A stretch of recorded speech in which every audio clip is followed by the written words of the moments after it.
Hello, beautiful people. It's been a while. Happy 2023.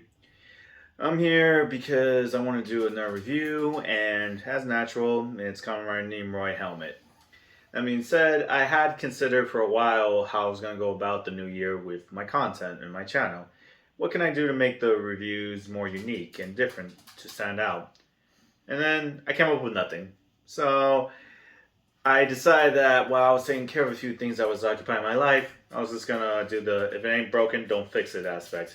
So that being said, let's get down to the review.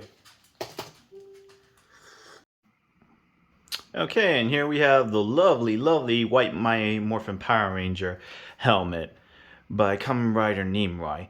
Now, given what's happened to, unfortunately, losing a legend in the community, Jason David Frank, I thought it'd be nice for us to reminisce about this. You guys already seen my video how I felt about his passing and how hard it is, especially for us Ranger fans. So I like for us to reflect on one of his most beloved Power Ranger personas.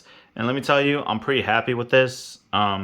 If you guys have been aware of my preferences, I do prefer the green over the white.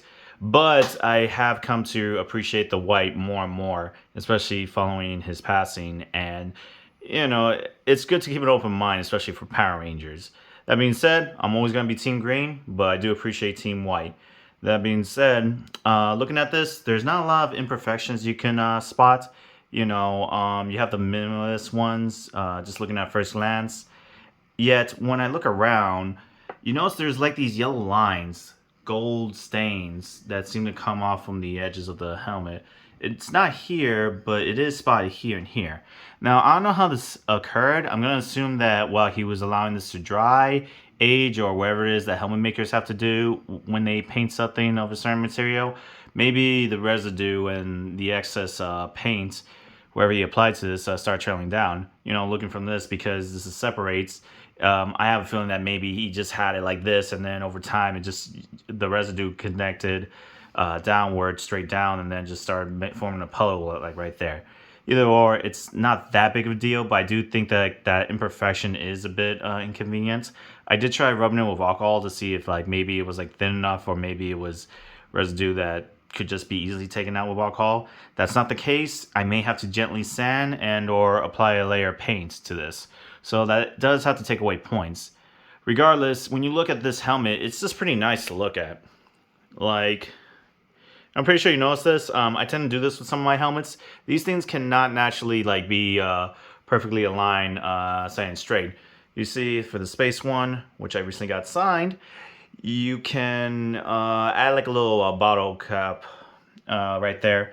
So, for this one, I put a plain, I got one from one water bottle. The blue one was from my Fiji water that I occasionally have. You could just do that for your helmets if you're curious of how to keep them straight.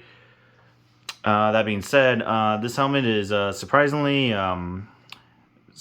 appealing. Like, I've always looked at the White Ranger helmet, and again, I'm Team Green. But when you actually get one of these and you like hold it and you wear it, it's really really clean. It's a very clean look to have. Like, I've already been pretty verbal about how I think the Black Ranger, Mighty Morphin Power Ranger, has one of the cleanest looking helmets. But the white's up there. It's like up there, especially when you look at the pattern and design, and just the face of the white tiger there. So next would be, how does it fit?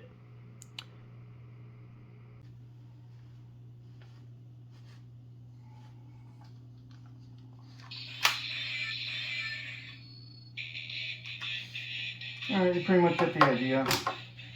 It fits pretty well. There we go. It fits pretty well, but though maybe a bit too well. You see how it's just moving around? Now, I do think that Nimoy decided to increase the standard size for his helmets just a bit, because people kept bringing up about the smaller size. As you guys know, I have a tendency to remove the foams that normally comes with his helmets. And in hindsight, that might have actually been a mistake. I could put some adhesive on this and see how it'll be any difference by putting the old foams. But considering that the sperm cap and the way how loose it was, it did get a bit foggy, at least on this part of the visor. And as I continued to move around and test, I could tell like it was conveniently a lot bigger, and maybe I can actually wear this with the foam. I'll let you guys know in the comment. I'll let you guys know in the recording if that was actually the better option or not. So after adding some foams and kind of testing it out, I decided not to keep the foams in there. Yes, the foams did make it more snug, but at the same time, there was no like magical number in between. I will say this: adding foams at the different points when you look inside these helmets, you know, maybe you could put it up here, maybe you could put it on the side, in your face, depending on what kind of helmet you get. I say that it's good to experiment if you notice how roomy and spacious it is. And worst case scenario, you would take out all the foams and you realize how loose it was, just like when you saw me just move my head. I mean, it wasn't obvious in the video, but for me, I did notice there was a significant difference when I was wearing this helmet compared to all the other helmets I've ever worn, whether from here or another Power Ranger helmet maker. And I will say that it's really, really comfortable and loose. Like, as I said in the video, like it just got a bit foggy here. The ventilation was really good, and honestly, I was pleasantly surprised with how easy it was to put this on. It makes me think about if all his other helmets in the future are going to be like that. So that being said, what would I rate this as? Well, going off of the stains and the minor imperfections, you know, Kamen Rider Nimoy tends to do a good job with his helmets, but, you know, these minor imperfections can be costly. Honestly, I'd probably give this a 9 out of 10. It's near perfect. I mean, it's really hard, especially it's really hard to screw up the My Morphin Power Ranger helmets, especially when they're the most mainstream, especially for Westerners to get. And I will say that, yeah, I can't really give it any lower, but again, it's just a bit off from perfection. And had it not been for those stains, I'd give it a perfect score, like I had with some of his helmets. But yeah, guys, with that being said, I'm quite curious. Are you guys team white or team green? We all know why I went to green to white, but I'm pretty curious to where you fall on the spectrum when it comes down to the Power Ranger lore, which if you prefer the green or the white. And this is just a regular question. It's not for anything. I'm not doing any contests until people become more engaged with my videos. So with that being said, I hope you guys like this video. Another review is actually coming up pretty soon. So please subscribe, hit the notification button, and hit a like if you did enjoy this. Any questions, just leave the comments down below. Bye.